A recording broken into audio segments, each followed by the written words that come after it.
जगत मिथ्यात्व के वर्णन में कुशल पंडित जन भी होते हैं,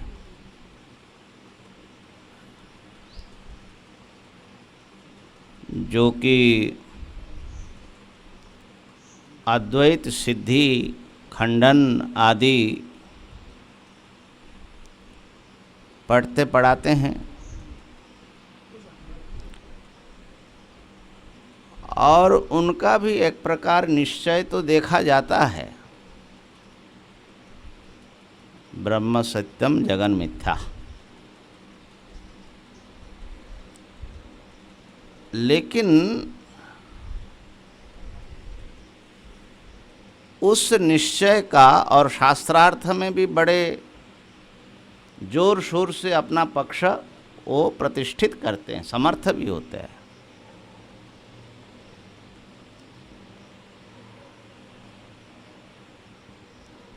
लेकिन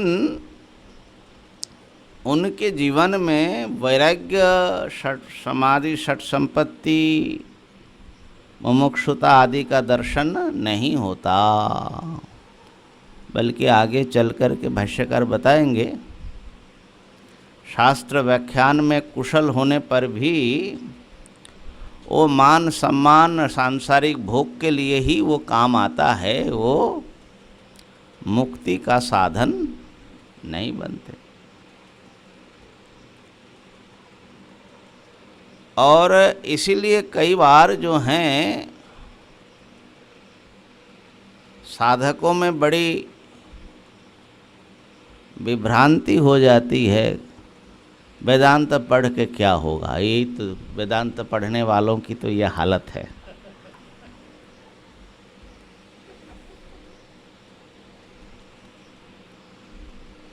और बात सही है, माने वेदांत के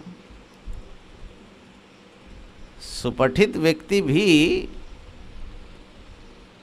संसार को एकत्र करने में लगे हुए होते हैं, बड़े यत्न से। तो क्या बात है, उनमें विवेक नहीं है क्या?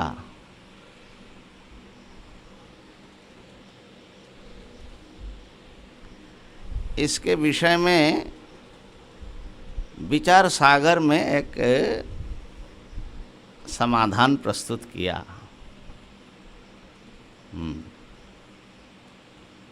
कहा कि शास्त्र पढ़कर तर्क बुद्धि के आधार पर जो ये निश्चय होता है पंडितों का, वो एक प्रकार का आभासिक निश्चय है। वास्तविक उनके दिल में, जैसे हमने भी कल कहा था, हृदय में जो भरोसा है संसार के वस्तु सुख देगा, उसी का नाम मोह है, अविवेक है। वो भरोसा तोड़ नहीं पाया वो, इसलिए वो वास्तविक विवेक नहीं है। ये कल हमने बताया था। तो विचार सागर में ऐसा बतलाया कि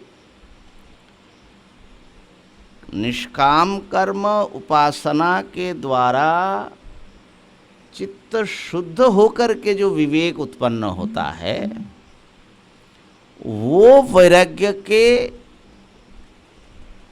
जनक बनता है, वैराग्य का वो जनक होता है। और ये चित्त शुद्धि तो है नहीं, एक बौद्धिक बल पर, तार्किक तर्क के बल पर उन्होंने एक निश्चय किया, तो वो निश्चय ऊपरी निश्चय है, माने आहार्य निश्चय है। एक उदाहरण दिया कि जैसे कोई केले का पौधा ऊषर बंजर भूमि पर अगर उसने उसको रोपा, तो वो जैसे आगे के और पौधे और फल आदि के लिए काम नहीं आता, वो धीरे धीरे सूख करके वहीं ख़त्म होता है। तो इसी प्रकार ये जो शास्त्र पढ़े हुए तथाकथित निश्चय हैं, उनका अंतःकरण है अशुद्ध भूमि। हमारा जो अंतःकरण है वही भूमि रूप है, उपादान है, जिसमें विवेक, वैराग्य, षट संपत्ति, मुमुक्षुता ये सब फलेगी फूलेगी। तो बंजर भूमि पर उन पंडितों का जो दिल है जिनमें शायद हम लोग भी शामिल हो तो बंजर भूमि पर विवेक का जो पौधा है वो सूख जाता है, वो वैराग्य पैदा नहीं कर सकता। लेकिन वही यदि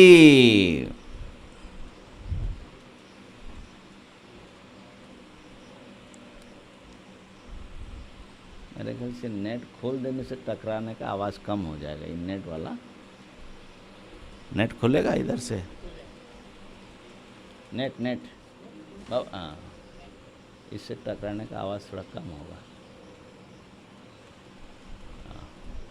है ना। तो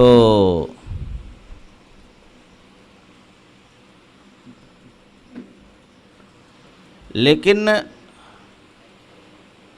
उर्वरा भूमि पर, माने शुद्ध भूमि पर अगर पौधा बोया हो तो एकदम तत्काल वो जो है विकसित होता है और अपने वंश परंपरा भी वो आगे बढ़ाता है। तो ये ध्यान में रखने की चीज़ है। केवल पांडित्य नहीं होगा, चित्त शुद्ध है कि नहीं, हमारे हृदय से मोह रूप कालिमा गई कि नहीं गई। जैसे जहाँ पानी गिरा हो काई पड़ जाता है, ऐसे ही हमारे अंतःकरण हृदय में ये मोह की काई जमी हुई है।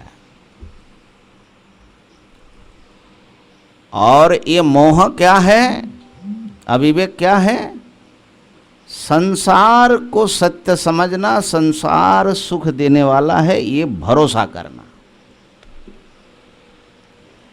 इसको जब तक हम तोड़ नहीं पाएंगे तब तक हमको विवेक हुआ एक गलत, ये बहुत बड़ी भारी भ्रांति है। असल में जिनको हम विवेकी कह रहे हैं वो विवेकी नहीं है। इस बात को अच्छे ढंग से मनन कर लेना चाहिए। तो जब सचमुच विवेक होता है, माने हमारे हृदय से सांसारिक वस्तुओं के प्रति आस्था को हमने समाप्त किया कि ये मिथ्या है, ये दुखदाई हैं, बंधन का कारण है, तो फिर अवश्य ही वैराग्य उत्पन्न होएगा। और वैराग्य जो है, वैराग्य का स्वरूप यहाँ जिहासा बताया। देह से लेकर ब्रह्मा जी तक के समस्त भोग्य वस्तुओं में जो त्यागने की इच्छा, हाँ जुगुप्सा आपके वहाँ, यहाँ जिहासा, हाँ जुगुप्सा बताया। तो जुगुप्सा ज़्यादा सही स्वरूप मालूम पड़ता है, लेकिन जुगुप्सा माने घृणा जो है वो जिहासा तक पहुँचती है। पंचदशी में आया है, बड़ा प्रसिद्ध श्लोक है, बहुत बार हम लोगों ने विचार किया। दोष दृष्टिर जिहासा च पुनर्भोगेष्वदीनता असाधारण हेत्वाद्या वैराग्यस्य त्रयो अमी। वैराग्य का हेतु है कारण। वैराग्य का कारण क्या है, वैराग्य का कारण क्या है, वैराग्य का स्वरूप क्या है, वैराग्य का फल या परिणाम क्या है, तीन चीज बतला रहे हैं। दोष दृष्टि जो है विषयों में वो वैराग्य का हेतु है,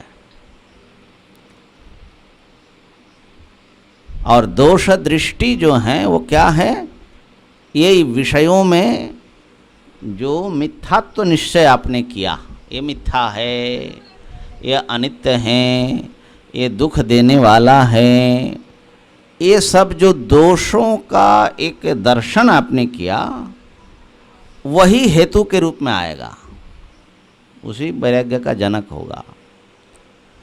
और वैराग्य का स्वरूप क्या है, वहाँ बताया जिहासा, माने उसको छोड़ने की, त्यागने की इच्छा।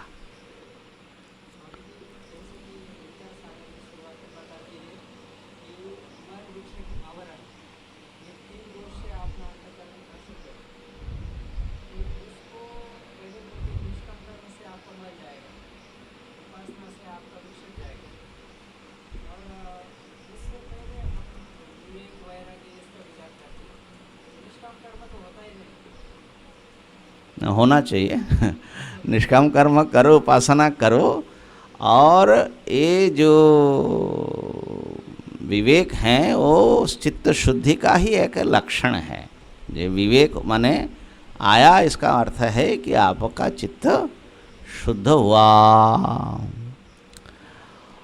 और ऐसा है कि ईमानदारी से विचार करने पर भी ये सब आते हैं। निष्काम कर्म और उपासना जैसे एक रास्ता है, इसी प्रकार गुरु सेवा, ईश्वर भक्ति और निरंतर स्वाध्याय आदि भी उसी के परिवार के अंतर्गत हैं।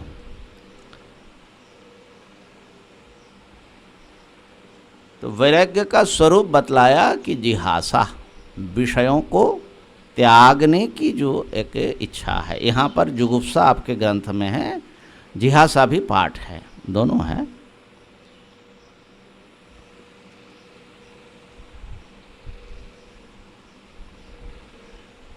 और उसका वैराग्य है तो उसका प्रभाव कैसे दिखेगा? आपके दिल में वैराग्य है, त्यागने की इच्छा है,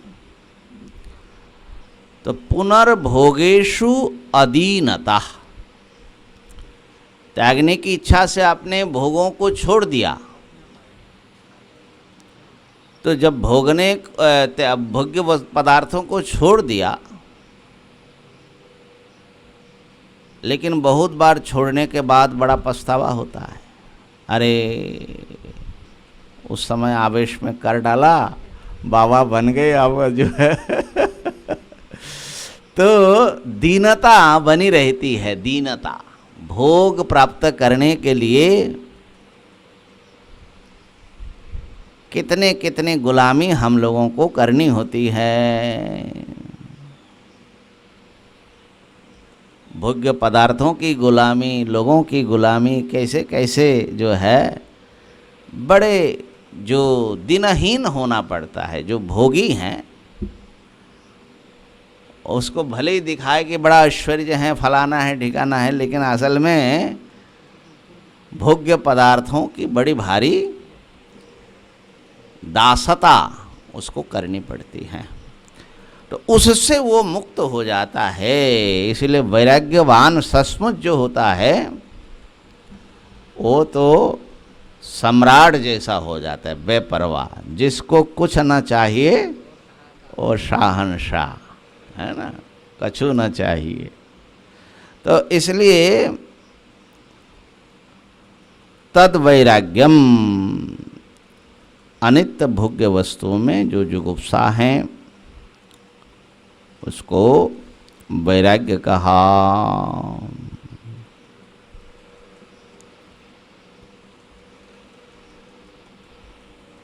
अब विवेक और वैराग्य ये दो साधन का वर्णन हुआ।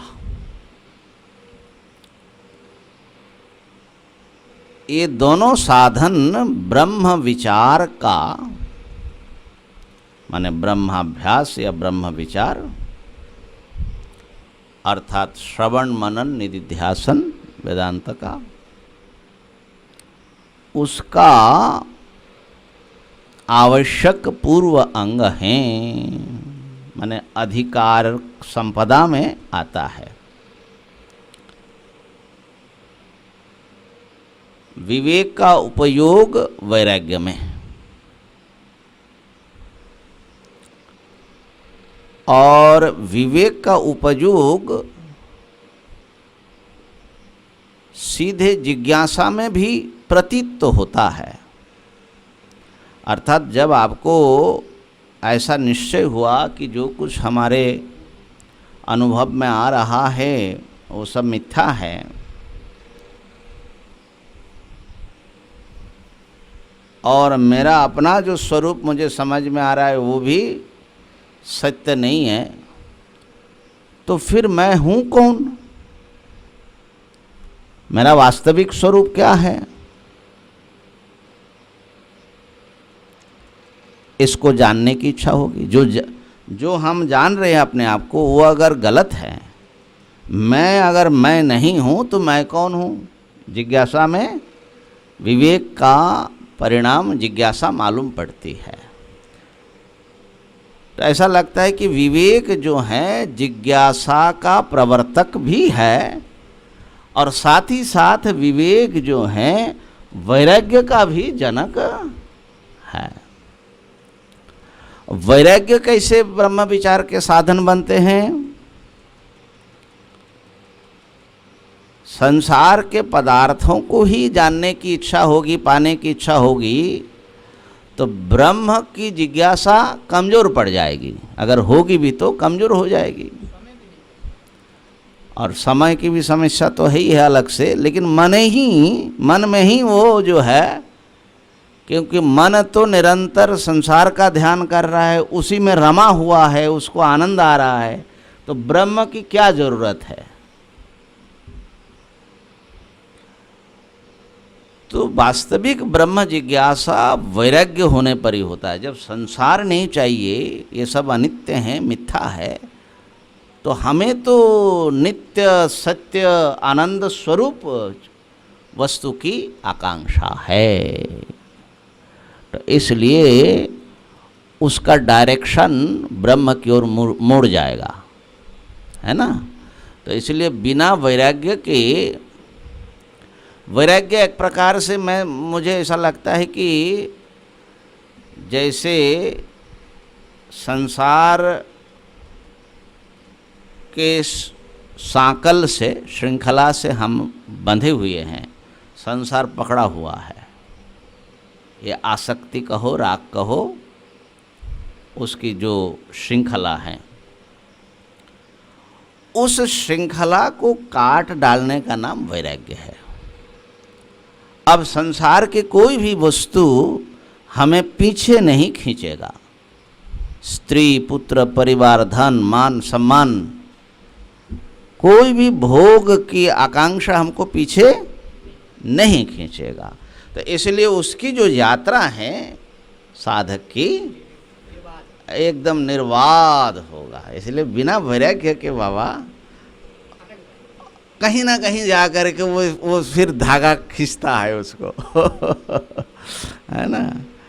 तो इसलिए वैराग्य जो है एक प्रकार से विचार में सहायक होता है कि हमारे समस्त अन्य वस्तुओं से वो मुक्त कर देता है, केवल ब्रह्म की फिर जिज्ञासा बचेगी। तो विवेक और वैराग्य दोनों ब्रह्म जिज्ञासा के, ब्रह्म विचार के साधन बन गया। ठीक हो गया ना। अब तृतीय साधन पर आते हैं, जो समाधि षट्क संपत्ति कही जाती हैं।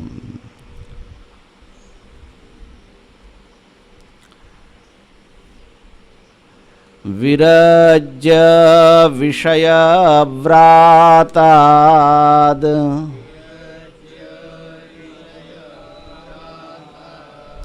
दोष दृष्ट्या मुहुर्मुहुः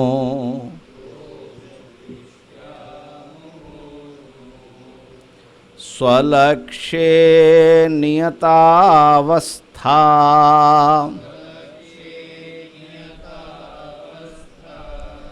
मनसः शम उच्यते।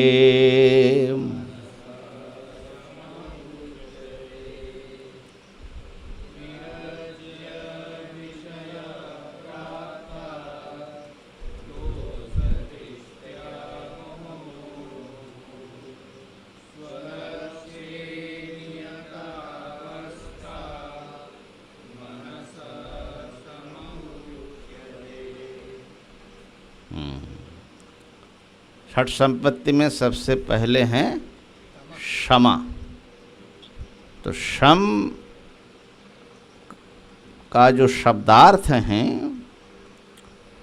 वो है शांति। क्षम शब्द का सीधा सीधा जो अर्थ है शांति। तो ब्रह्म विचार में बैठेंगे, अशांत मन लेकर के बैठेंगे तो ब्रह्म विचार हो पाएगा? नहीं होगा। शांति चाहिए। पेट में दर्द कर रहा है, मान लो शारीरिक कष्ट हैं, तो ब्रह्म विचार में कितना मन लगेगा? कैसे लगेगा?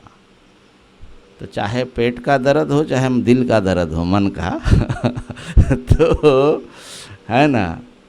और स्वामी जी को जो है अब कुटिया बनानी है, मिस्त्री आई कि नहीं आई ये टेंशन रहेगा, तो कैसे, माने अशांति नहीं रहेगी दिल में, तो कितना मन जो है उसको ग्रहण करेगा।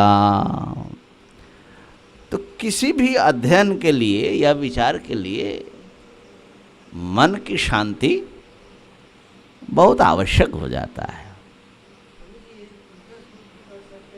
हाँ, क्या कर सकते हैं?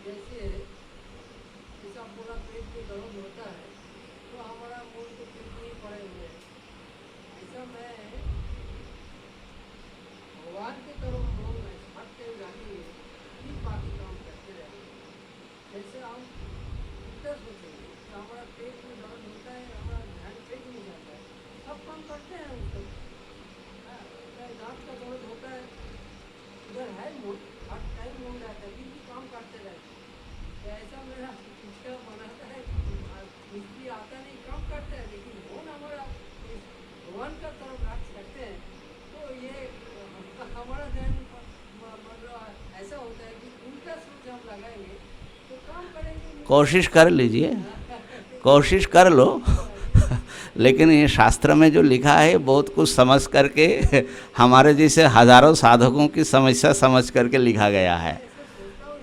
नहीं, आप सोचिए लेकिन आपका सोच और शास्त्र का सोच में फ़र्क क्या है वो उसको समझ लेना। आपका सोच तो सब अपने सोच में स्वतंत्र है, ठीक है ना।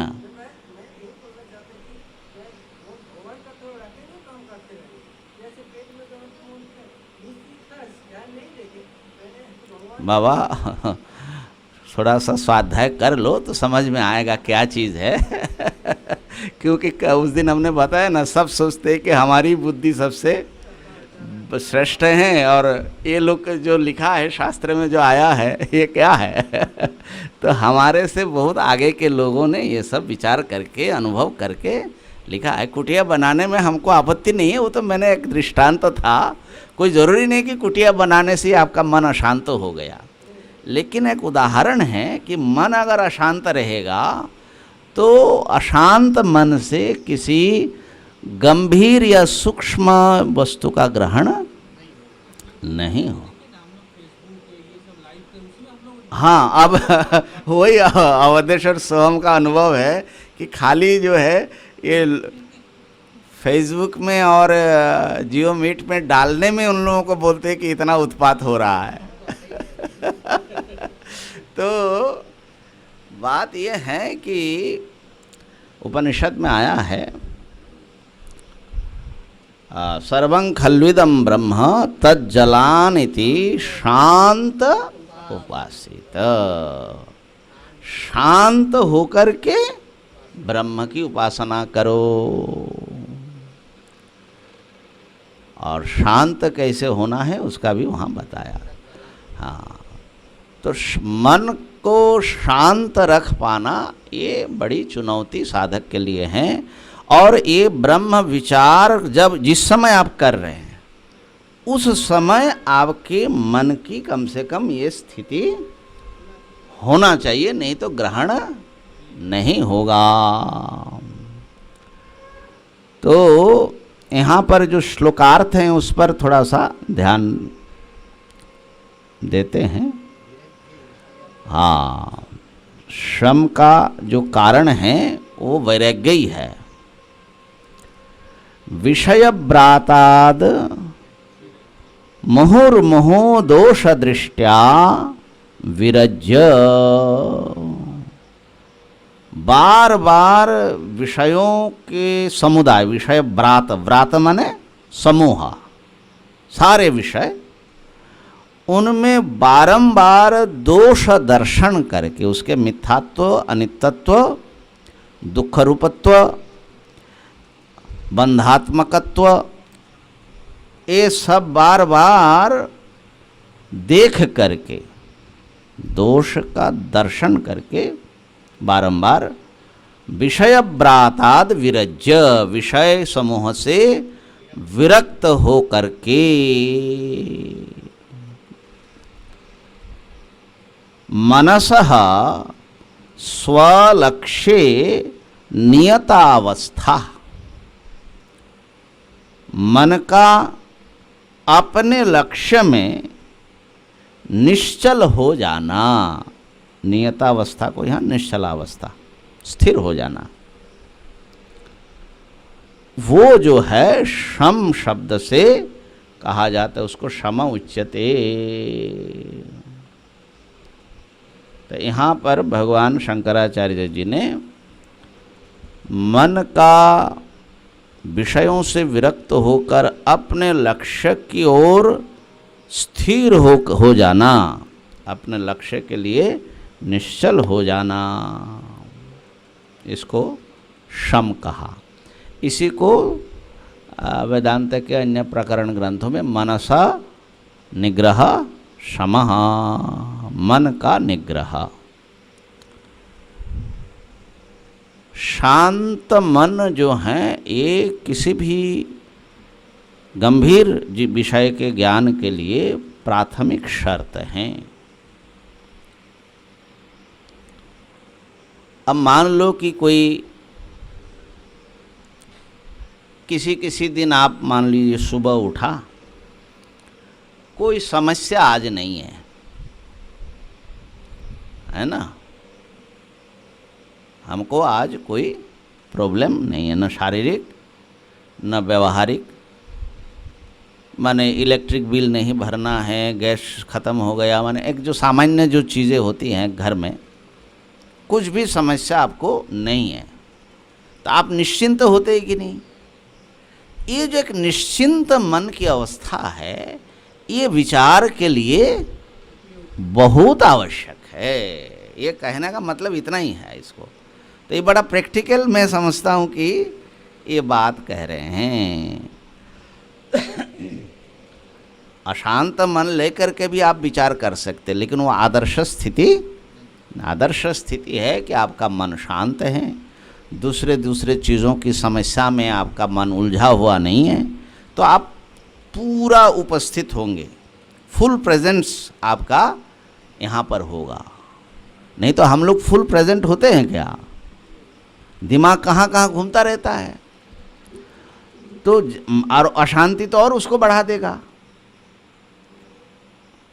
और प्रारंभिक साधकों के लिए हम बहुत बार देखते हैं, खास करके हमारे जो गृहस्थ साधक तो है ही हैं, संतों में भी देखते हैं, कहते कि स्वामी जी अब रिटायरमेंट के बाद ही हम ठीक से वेदांत अध्ययन करेंगे, क्योंकि अब जाओ ऑफिस में उसका झंझट, वहाँ पर टेंशन, उसको लेकर के घर में आओ। ठीक है ऑनलाइन क्लास तो कर रहे हैं, लेकिन पूरा आनंद ले नहीं पा रहे, माने उसका ऐसा होता ही है। तो इसलिए एक मानसिक शांति की आवश्यकता है। शम के बाद दम, अच्छा षट संपत्ति का नाम ले ले, शम दम उपरति तितिक्षा श्रद्धा समाधान, ये 6 संपत्ति है। आज सुबह से हम लोग एक विचार कर रहे थे कि 6 चीज़ है, लेकिन उसको एक साधन माना है ना। षट संपत्ति, एक तो नाम भी उसका संपत्ति कर दिया, षट साधन नहीं कहा, षट संपत्ति, और उसको तीसरा साधन माना गया, माने साधन चतुष्टय में 6 मिल करके एक हुआ। तो ये 6 को एक में डालने की क्या आवश्यकता? 6 को 6 मान लो तो कुल 9 साधन हो जाता। तो ये प्रश्न आज तक हमारे दिमाग में कभी आया ही नहीं, और नहीं हमारे किसी चेले के दिमाग में आया क्योंकि किसी ने कभी पूछा नहीं और न मैंने भी कभी सोचा। तो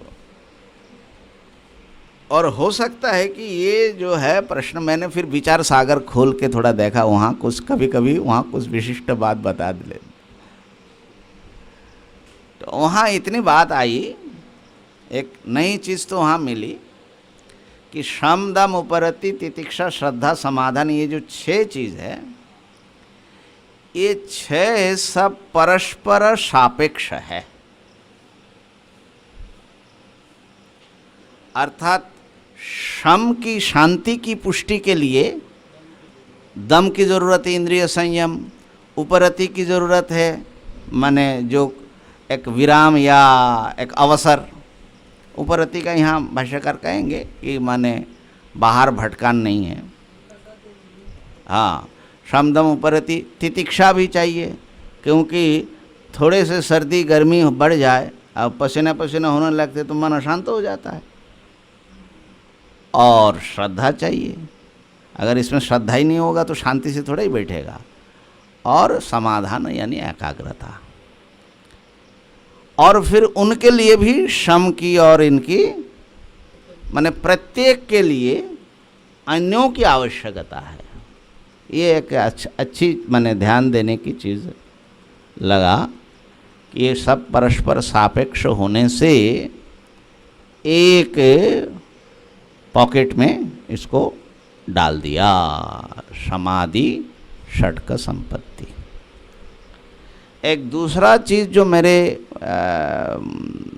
ख्याल में आया है वो है कि श्रुति के एक वाक्य में इनका वर्णन है। हाँ, तस्मात् एवं वित्त शांतो दांतो उपरतस्तितिक्षु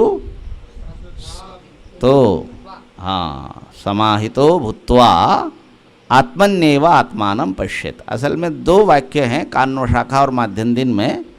तो एक में श्रद्धावित्तो भूत्वा है और एक में खाली समाहितो भूत्वा, माने तो दोनों का जो हाँ क्या बोलते हैं उसको, उपसंहार करने से 6 आ जाता है ना। गुणोपसंहार। हाँ, तो इस प्रकार से एक श्रुति वाक्य में होने से भी इन सबको एक साथ में डाला, एक माने कम से कम वो परंपरा के रूप में चली आई। और तीसरी बात जो अधिक युक्ति युक्त हमको मालूम पड़ता है कि ये जो शम दम उपरति तितिक्षा श्रद्धा समाधान है, ये विचार प्रवर्तक नहीं है। ध्यान देना, जैसे विवेक वैराग्य मुमुक्षुता विचार में लगाता है, विचार का प्रयोजक है, और शम दम आदि विचार में जब आप प्रवृत्त हैं तो उसको ठीक से करने के लिए ये शर्त है, माने विचार का पोषक है।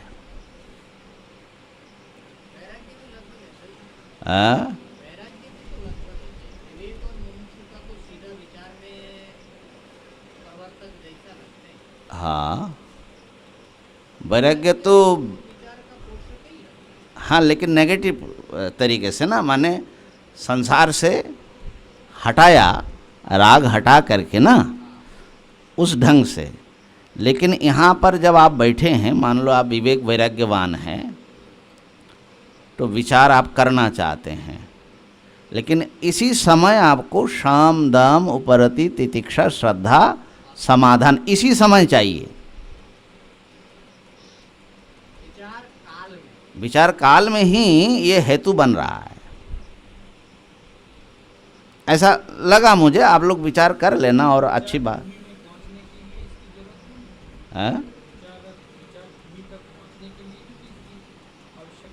नहीं, विचार भूमि में पहुंचने के लिए इनकी आवश्यकता नहीं है, लेकिन विचार भूमि में आप पहुंच गए, अब विचार पर चलने के लिए इनकी बहुत ज़रूरत है। इनके बिना आप विचार में चल नहीं पाओगे।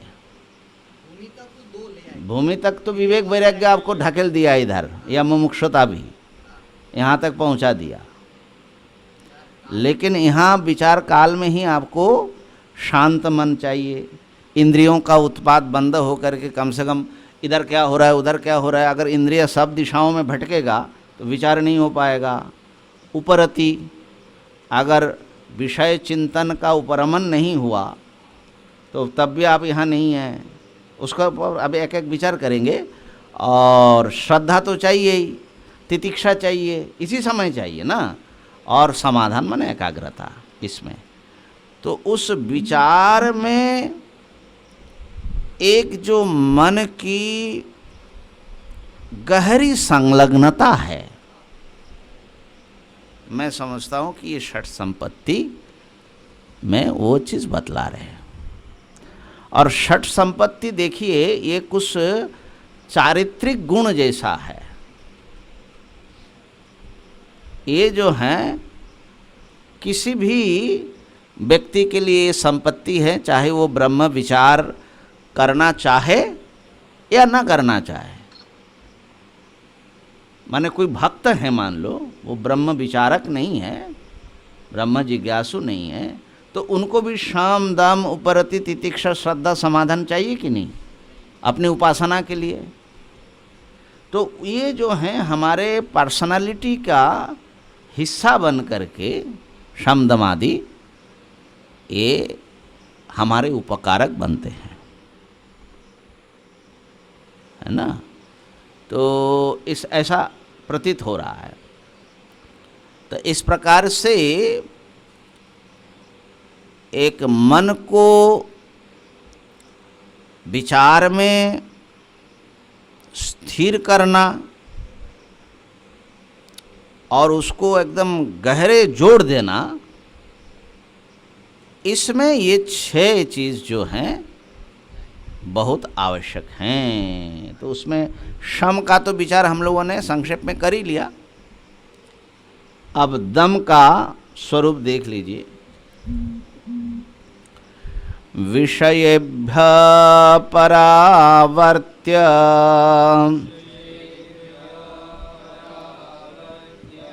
स्थापनं स्वस्वगोलके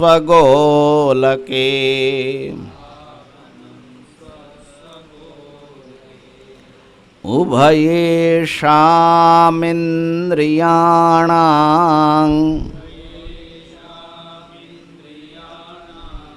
सदमः परिकीर्तितः।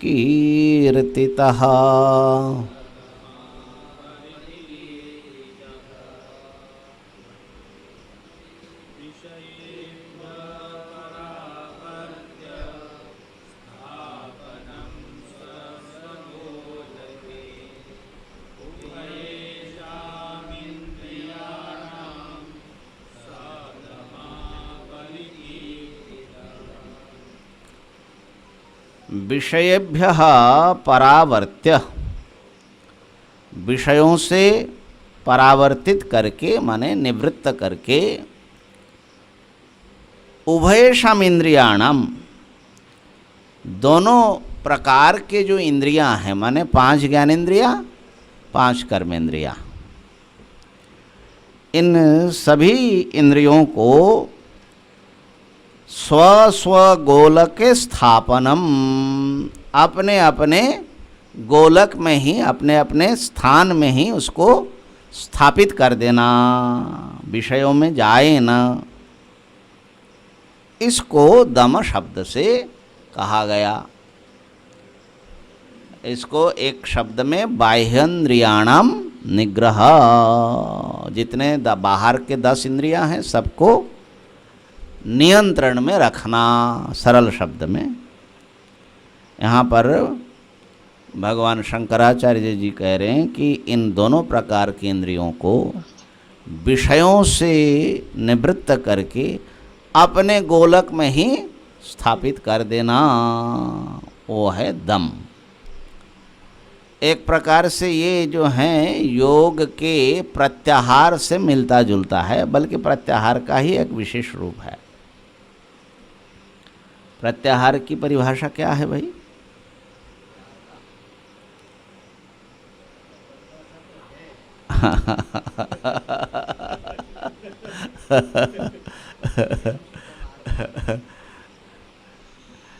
तो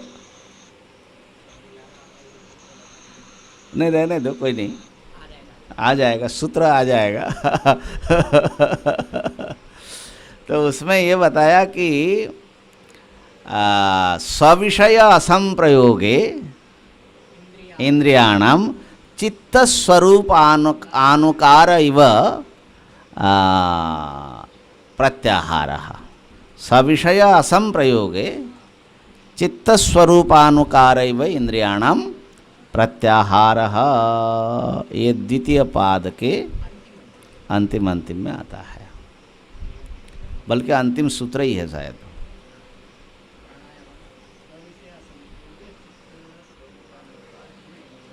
प्रत्याहारः लास्ट सूत्र है ना। अच्छा, उसका फल ततः परमवश्यता इंद्रियाणाम। तो वहाँ पर जो बताया उसको इस संदर्भ में देख ले। इंद्रियों को जब आप उनके अपने अपने विषय में जाने नहीं देते, हाँ, उनका असंप्रयोग होता है, तो वो क्या करते हैं? तो चित्त जिस विषय का चिंतन करता है, वो मानो कि माने वो तो मन की चीज़ है, तो मानो कि इंद्रियां जो है उसी विषय को दर्शन श्रवण आदि करने लग जाते हैं। चित्त स्वरूप का अनुकार मानो करता है, ऐसी जो स्थिति है उसको प्रत्याहार कहलाता है। तो प्रत्याहार में क्या होता है? जैसे आप यहाँ बैठे हैं तो सर्दी गर्मी का भी अनुभव कर रहे हैं, नाना प्रकार के आवाज़ों का भी अनुभव कर रहे हैं इंद्रियों से, बाहरी इंद्रियों से। मन तो भाग रहा है जहाँ, वो तो बात उसकी जाने दीजिए, लेकिन बाहर के जो इंद्रियां हैं वो भी शब्द स्पर्श रूप रस का तो शायद नहीं होगा, लेकिन गंध का यहीं पर अनुभव कर रहे हैं। अर्थात बाह्य जगत से हम जुड़े हुए हैं बाहरी इंद्रियों के द्वारा।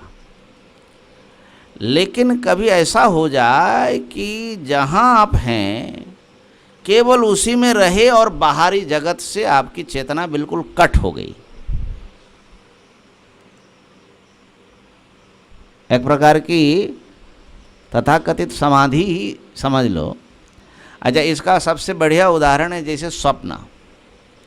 स्वप्न जब आप देखते हैं तो वहाँ पर आपका मन एकाग्र नहीं है, बहुत कुछ आप देख रहे हैं, मन भटक रहा है, लेकिन वहाँ पर आप आँखों से देखते हुए मालूम पड़ता है, कान से शब्द सुनते, मुख से बोलते हुए, माने सब इंद्रियां वहाँ पर मानो कि काम कर रहा है। असल में तो खाली मन ही सब इंद्रियां बन करके काम कर रहा है। तो वहाँ पर संसार का अनुभव कर रहे हैं आप मनोकल्पित, लेकिन बाहर के संसार से आप कटे हैं। इसी प्रकार इसकी साधना में उपयोगिता यह है, मान लो कि आप पूजा कर रहे हैं या आरती में आप गए हैं, तो आरती में जो एक एनवायरनमेंट क्रिएट हो रहा है उसमें आप इतना एब्जर्व हो गए कि आपके अन्य सारे जगत से आपकी सब इंद्रियां निवृत्त हो गई। तो ये जो हैं बहुत आवश्यक हैं किसी भी काम में। जब आप हैं तो 100% देने के लिए उससे अतिरिक्त सबसे कट जाना, तो वो दम के बिना या प्रत्याहार के बिना संभव नहीं होता। इसकी बड़ी भारी उपयोगिता है। हाँ, माइंड तो प्रेजेंट है, साथ ही साथ में इंद्रियां जो है वो भटक नहीं रहा इधर उधर, नहीं रहने देगा ना। हाँ हाँ, इसीलिए शम दम एक साथ में रखा। मन की शांति भी चाहिए और समस्त बाहरी इंद्रियों को उसके ऊपर इतना नियंत्रण होना चाहिए कि जब आपने सोचा कि अब इसी में लगे रहो तो यही देखेंगे, यही सुनेंगे, यही बोलेंगे, अन्य चीज़ों का अन्य व्यापार नहीं करेंगे। अब बहुत लोग देखते सत्संग में भी आपस में बातें करते रहते हैं, तो ये कोई जो है कैसा सत्संग है? वो दम का माने संयम ही नहीं है अपने इंद्रियों पर, है कि नहीं? तो दम होना आवश्यक है कि नहीं? या तो मान लो कई बार देखा कि कुछ आवाज़ हो रही है, कोई बैंड पार्टी, जब बैंड बाजा जा रहे, सबका दिमाग ऐसे घूम जाता है और वक्ता बड़ा असहज हो जाता है, भाई ये क्या हो रहा है? हम बोले जा रहे हैं, सबकी मुंडी उधर ही घुमा हुआ है।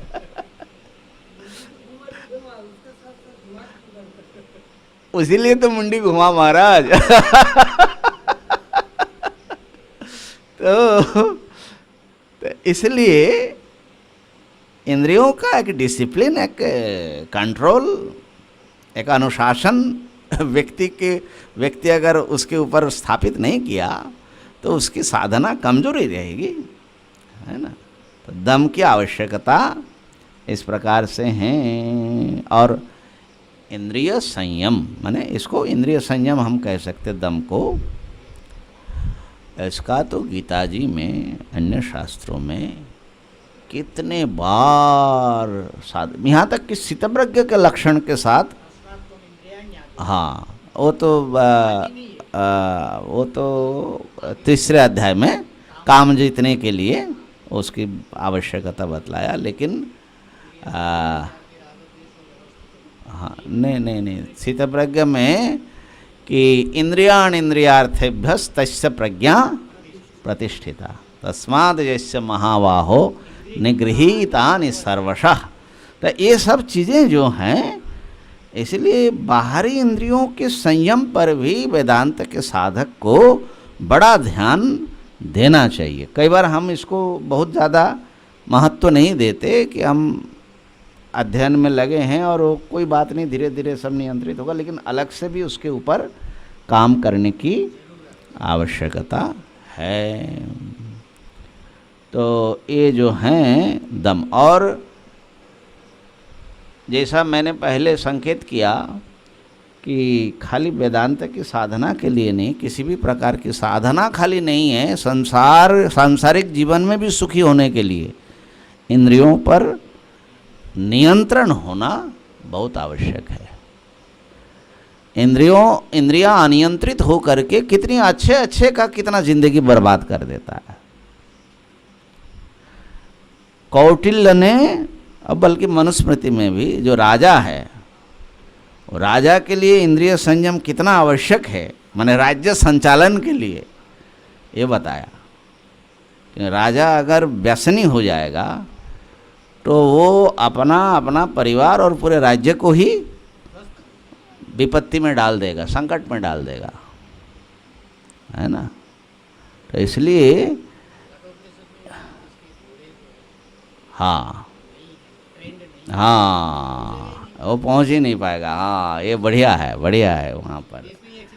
हाँ इंद्रियाणि हयान आहुर विषयान स्तेषु गोचरन। ये इंद्रियां जो घोड़े हैं, जो रथ को हाँक रहे हैं, अगर इंद्रियों पर नियंत्रण नहीं है तो घोड़े जो है ऐसा अनट्रेन्ड घोड़े की तरह इधर उधर भटका करके आपको गिरा देगा, एक्सीडेंट कर देगा, आप जा नहीं पाओगे। तो इसलिए बड़ा सावधान और सजग और निरंतर इसमें सन्नद्ध रहने की आवश्यकता है। अब आइए उपरति पर। उपरति की क्या परिभाषा भाष्यकार दे रहे हैं? बाह्यानालंबनं वृत्तेर एषोपरतिरुत्तमा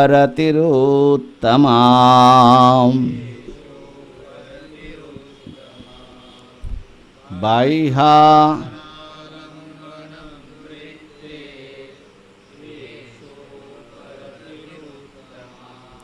हाँ वृत्ति है माने अंतकरण की जो वृत्ति हैं वो बाह्य का माने बाह्य पदार्थों का आलंबन नहीं करता, बाह्य वस्तु का चिंतन नहीं कर रहा है।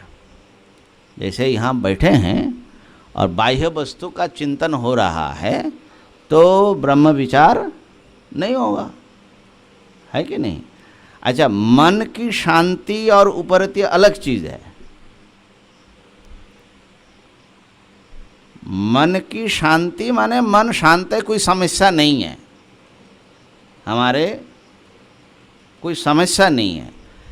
लेकिन मन शांत होने पर भी आप नाना प्रकार के चिंताओं में खोए रहते हैं। मन का आदत ही है कुछ ना कुछ चिंतन करना। तो शांति भी चाहिए और उन तत्त विषयों से एक उपरामता भी चाहिए। वो जरूरत ही नहीं है हम इसी में लगेंगे, है ना। तो इसलिए बाह्य अनालंबनम वृत्ते है। और अन्यत्र वेदांत प्रकरण में उपरति का ये उपरति उत्तमा, ये उत्तम उपरति है, ये तो सबसे बढ़िया उपरति है। तो इससे मालूम पड़ता है कि उपरति के कई रूप है। तो उपरति का अधिकतर जो वेदांत ग्रंथों में निचोड़ के रूप में वर्णन किया वो है कर्म संन्यास।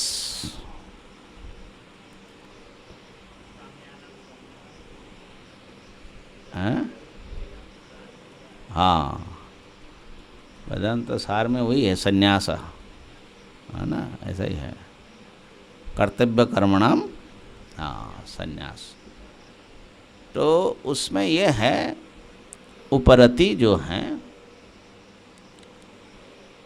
आपका और कोई काम न हो, ब्रह्म विचार को छोड़ करके आपके दिमाग में और कोई भी कर्तव्य के रूप में न हो, समस्त कर्तव्यों से निवृत्त हो जाना। उतने काल के लिए कि पूरे काल के लिए, जितने काल ब्रह्म विचार करे, हाँ, उतने काल के लिए ब्रह्म विचार को छोड़ करके और कोई चीज दिमाग में ना हो। एक तो ये स्थिति है, एक है कि कभी भी कोई स्थिति नहीं। हाँ, तो फिर 2 स्टेज लगा लो जो हमेशा के लिए उपरति नहीं कर सकता तो कम से कम जब ब्रह्म विचार कर रहे उतने देर तक उपरत हो जाए, वो भी बड़े काम की चीज, वो भी बड़ा काम का चीज़ है। टोटली फोकस्ड हो जाए। लेकिन समस्या ये है अगर कर्तव्य चिंतन होगा कि तुमने अगर 7 बजे किसी को अपॉइंटमेंट दिया, तुम्हारा सीमेंट वाला फ़ोन कर रहा है और स्वामी जी जो 7 से 5 मिनट आगे बढ़े जा रहे हैं तब क्या होगा तो ये जो कर्तव्य बुद्धि है ना अन्य चीज़ों में, मैं समझता हूँ कि ये बहुत ही हाँ बाधक हो जाता है। तो ठीक है, आप ये भी कर रहे हैं, संसार को भी संभाल रहे हैं, वेदांत भी संभाल रहे हैं, अच्छी बात है, माने उसमें कोई आपको निरुत्साह करने की बात हम नहीं कह रहे हैं। लेकिन ये यथार्थता भी, हकीकत भी समझना चाहिए, रियलिटी, कि जब आपकी कोई भी और ऐसे फलाना काम करना है, फलाना काम करना है, सारा जब कर्तव्य सब से आपने संन्यास ले लिया, अब हमारा कुछ भी जिम्मेदारी कर्तव्य बची नहीं। ना बेटी की शादी करनी है, ना बेटे की शादी करनी है, ना बहू को ठीक करना है ना, कोई नहीं है। तो कैसा होगा उसका मन, और उस मन से जब वो ब्रह्म विचार करेगा तो कैसा विचार होगा, है ना। तो इसलिए इसको उपरति को संन्यास के रूप में ही बहुत सारे आचार्यों ने अंततः जाकर के वही होता है। संन्यास माने तुमने विधि पूर्वक संन्यास लिया कि नहीं लिया उसकी बात नहीं हो रही है, लेकिन मन से कर्तव्यों का, कर्मों का पूरी तरह आपने छोड़ दिया। तो बहुत बड़ी चीज़ है। मैं समझता हूँ कि उपरति के बिना, इसलिए इन सब साधनों के बिना ब्रह्म विचार जो है अंतिम परिणाम तक नहीं पहुँचता। तो ये उपरति। अब तितिक्षा तो बहुत प्रसिद्ध ही है, उसकी भी बड़ी ज़रूरत है महाराज। सहनं सर्वदुःखानां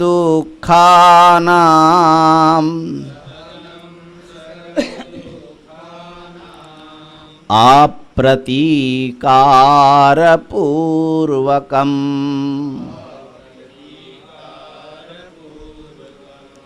चिन्ताविलापरहितं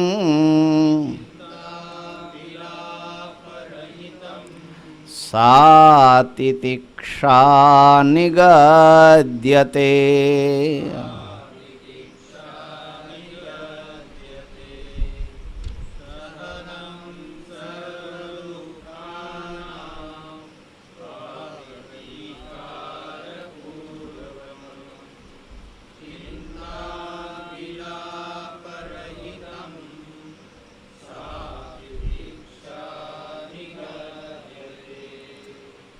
सर्व दुखानाम, सभी दुखों का अप्रतीकार पूर्वकम,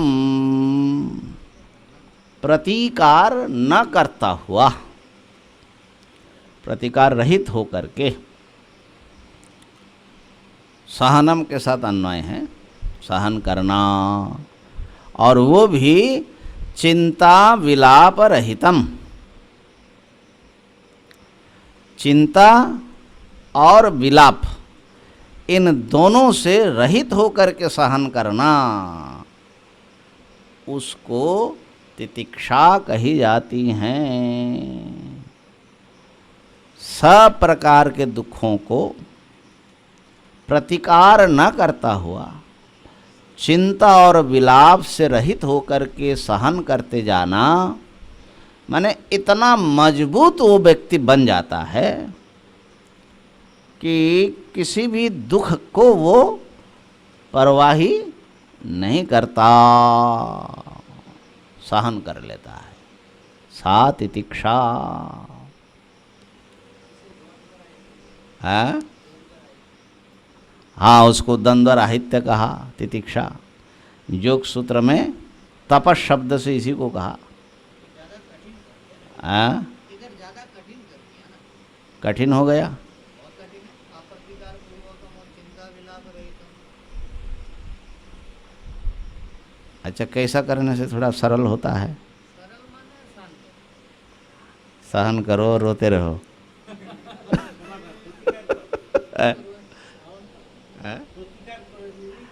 हाँ, प्रतिकार करने के लिए चांस देना चाहिए, महाराज का कहना है। वो हमको भी थोड़ा ठीक ही लगता है। बाद में जितना बच जाए। औषधि तो खाना पड़ेगा ना। लेकिन कुछ दवाएं, कुछ बीमारी ऐसी आती है स्वामी जी, उसका कुछ इलाज तब क्या करोगे? तो यहाँ पर जो है तो इसका कठिनता तो है, लेकिन भाई कौन सा सरल है? श्रम सरल है, दम सरल है।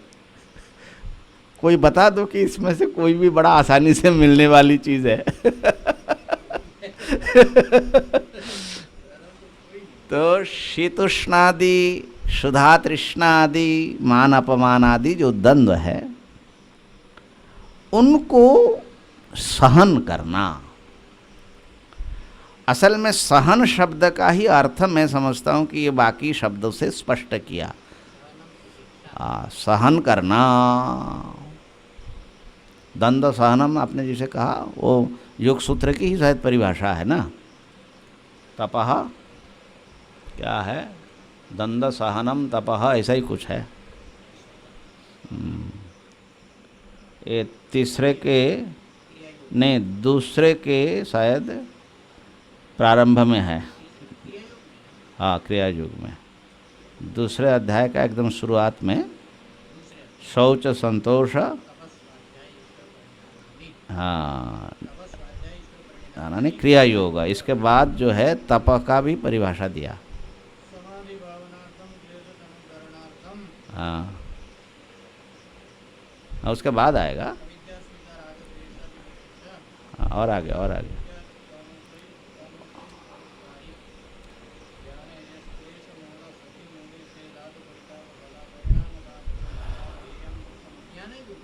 नहीं, उसी का आगे आएगा जब इसका एक एक का। कोई बात नहीं, चलो इतना ही है मुख्य दंड सहनम। तो शीत और उष्ण ये प्रारंभिक चीज है। तो ये बात सही है कि आप जो है पंखा हम लोगों ने लगा लिया, कई जगह पर एसी की सुविधा आ गई, वेदांत विचारकों को भी ये सारी सुविधाएं चाहिए। अब उसमें हम लोग कसम कस में पड़े रहे तो वेदांत में मन नहीं लगता है, तो हम सोचते हैं कि उसका उतना जो है उतना कर लिया जाए। माने तितिक्षा जो है के बिना ब्रह्म विचार जो है हो जाए। हाँ, वही तो ऐसी एक प्रवृत्ति और भावना हम लोगों में इस समय आम है, माने वेदांत के साधकों में आम है। प्रश्न है कि क्या इससे पार पाया जाएगा कि नहीं। इस प्रकार से शीत उष्ण एक मात्रा तक सहन करना सीखे बिना क्षुधा तृष्णा और मान अपमान ये सब जो हैं घूम घूम करके व्यक्ति में के जीवन में प्रतिदिन आता है एक प्रकार से। तो ये बात सही है कि एक मात्रा से अधिक सहन करना शरीर के लिए ही शायद संभव नहीं होता, लेकिन एक मात्रा तक सहन करना ये बड़े शरीर और मन की स्वस्थता और दृढ़ता के लिए आवश्यक होता है। अब मान लीजिए कि आप गुरु के अधीन रह करके कर रहे हैं और ठोकरे गुरु जी डेली मारते हैं, तो अगर आपको तितिक्षा नहीं है कितने दिन टिकोगे? तो टिकेंगे नहीं। तो जहाँ जो है फिर ढूंढेंगे कि कौन से गुरु थोड़ा ठीक ठाक है लेकिन मेरे ख्याल से वो ढूंढते ही रहते हैं जो थोड़ा बहुत गुरु जी का माने सहन करना सीखा। और गुरु जी तो कितना सहन करते हो तो गुरु को ही पता है तो मेरे कहने का मतलब यह है कि भाई एक सीमा तक तितिक्षा बहुत उपयोगी है,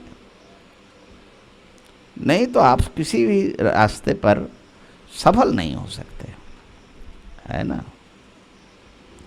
कितना कष्ट उठाते हैं सांसारिक सफलता के लिए लोग, संसार में सफल बनने के लिए जी जान लगा देते हैं, दिन रात नहीं देखते, सर्दी गर्मी नहीं देखते, है ना।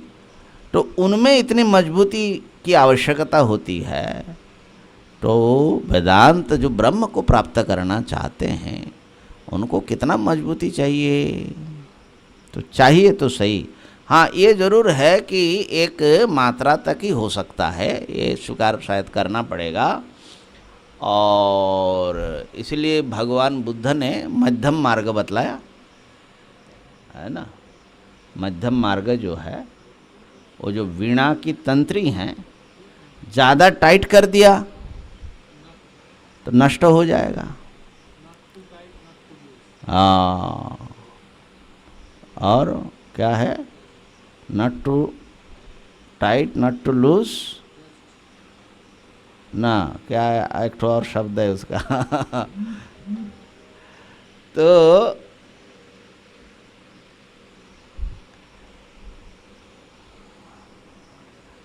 असल में शरीर और मन की जो स्वस्थता है, बल है, वो तितिक्षा से जुड़ा होता है। लेकिन कई बार हम ऐसा देखते हैं कुछ साधक में कुछ अति तपस्या का भूत सवार होता है, या उनको माने तपस्या अत्यंत उपवास आदि करना ये सब जो है है ना, तुम्हारे सब सहसाधक साथी लोग भी कई ऐसे निकले। अब शरीर को बीमार और स्थायी बीमारी बना दिया तो उससे कैसे होगा फिर? तो शरीर को स्थायी रूप से बीमार कर दिया, है ना। तो इसलिए योग सूत्र में भी, योग में भी और वेदांत में भी खाली उपवासादि जो तप है उसको हमारे यहाँ बहुत महत्व नहीं दिया, बल्कि श्वेतकेतु को परीक्षण करके बता दिया, कितने दिन नहीं खाया तो उसका सारा वेद और वेदांत सब भूलने लग गया था। तो इसलिए अति उपवास भी इस मार्ग के लिए, हाँ, तपसा अनाशकेन, अनाशक तो अनशन तो चाहिए, लेकिन उसका भी एक ख्याल रखना चाहिए। इसलिए चांद्रायण आदि व्रत को बहुत उत्साहित नहीं किया हमारे यहाँ वेदांत में या योग में, तपस्या का। हाँ, शरीर के धातु विषम न हो जाए उतना जो है तपस्या जरूर आवश्यक है, बल्कि एकदम ढीला छोड़ दोगे तो और विषमता हो जाती है। इसीलिए आजकल देखो ना, एक्सरसाइज करना, ये करना, मेहनत कराओ, शरीर को थोड़ा थकाना पड़ेगा ना, नहीं तो स्वस्थ कैसे रहेंगे। तो यही शीत उष्ण आदि सहन करने का एक आदत डालना चाहिए। अब उपवास नहीं करना है करके अब एकादशी करने में भी आनाकानी करते हैं। कहा कि भाई हमारे वेदांत में तो ऐसा नहीं है कि उपवास के दिन भी, एकादशी के दिन भी खूब खाओ। अरे भाई 15 दिन में एक दिन उपवास करना वो बहुत प्रकार से फायदेमंद है, शरीर के लिए, मन के लिए और भूख सहन करने के लिए, है ना।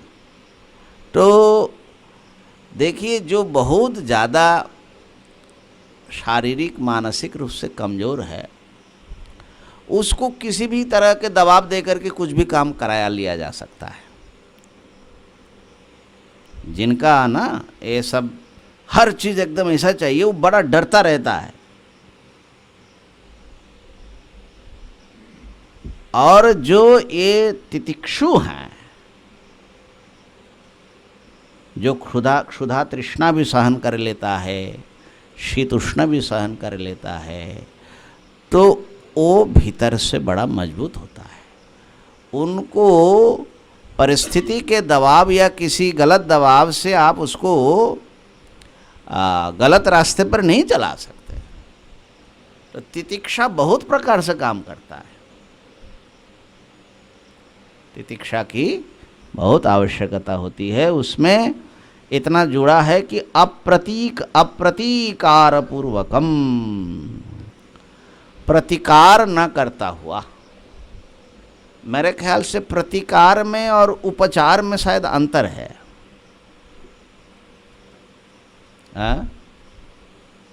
प्रतिकार और उपचार, कोई बीमारी हुई उसका उपचार नहीं करना, ऐसा तो शायद नहीं कह रहे होंगे।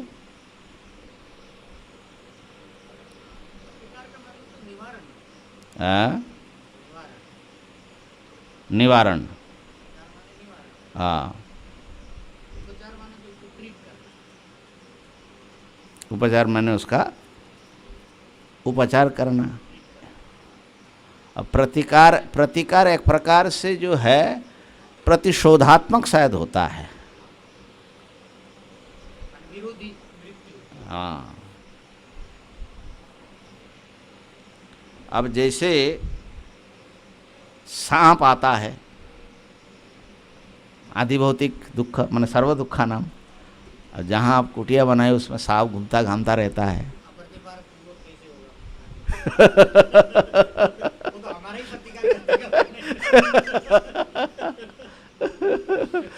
तो मेरे ख्याल से प्रोटेक्शन लेना तो ठीक है, लेकिन सांप को मार देना वो ठीक नहीं है।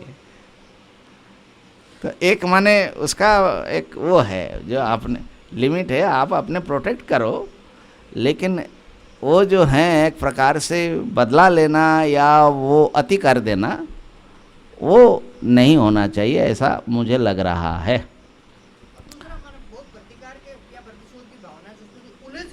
हाँ, ज़्यादा उलझ जाता है, हाँ, केंद्रित हो जाता है ना।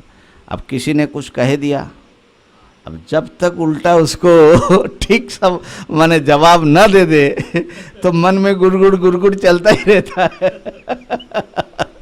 तो ये प्रतिकार की भावना है ना। कह दिया, सुन लिया, खत्म करो बात।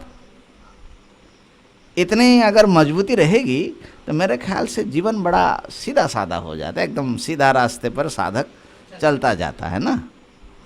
तो अप्रतिकार पूर्वकम और चिंता विलाप रहितम।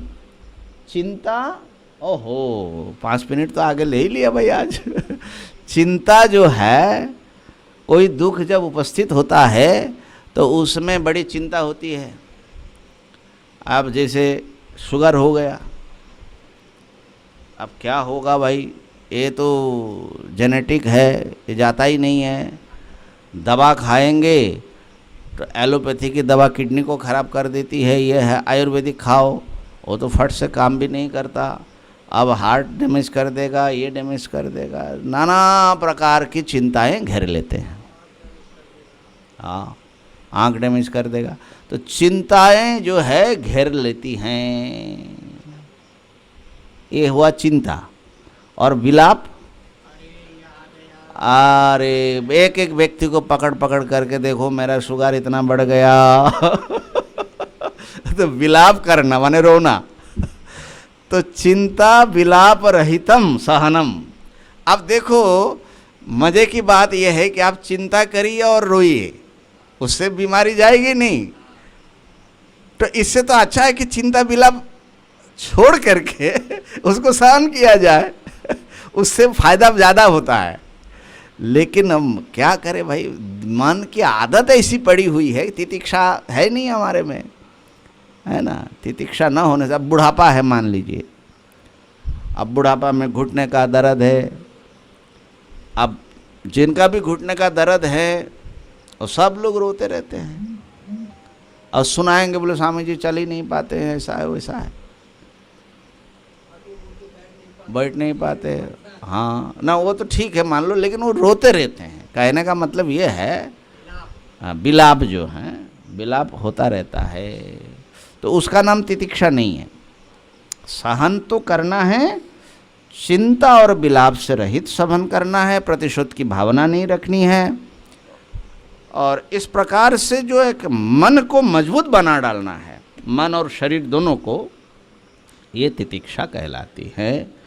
और श्रद्धा समाधान की बात जो है कल आप, हाँ कल अष्टमी है और अष्टमी को अनध्याय मानते हैं। तो मेरे ख्याल से आप लोगों को भी सबको थोड़ी छुट्टी की ज़रूरत पड़ती है, कुछ काम रह जाता है तो उसको काल पूरा कर लीजिए। और परसों जो हैं, माने कल सोमवार हैं, मंगलवार से फिर हम लोगों का इसी समय पर स्वाध्याय होगा।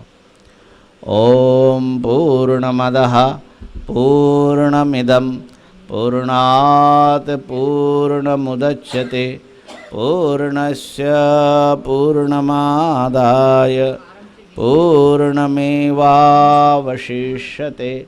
ओम शांति शांति शांति। शंकरं शंकराचार्यं केशवं बादरायणं सूत्रभाष्यकृतौ वन्दे भगवन्तौ पुनः पुनः। ईश्वरो गुरुरात्मेति मूर्तिभेदविभागिने व्योमवद्व्याप्तदेहाय दक्षिणामूर्तये नमः। ओम शांति शांति शांति। ओम ब्रह्मार्पणमस्तु।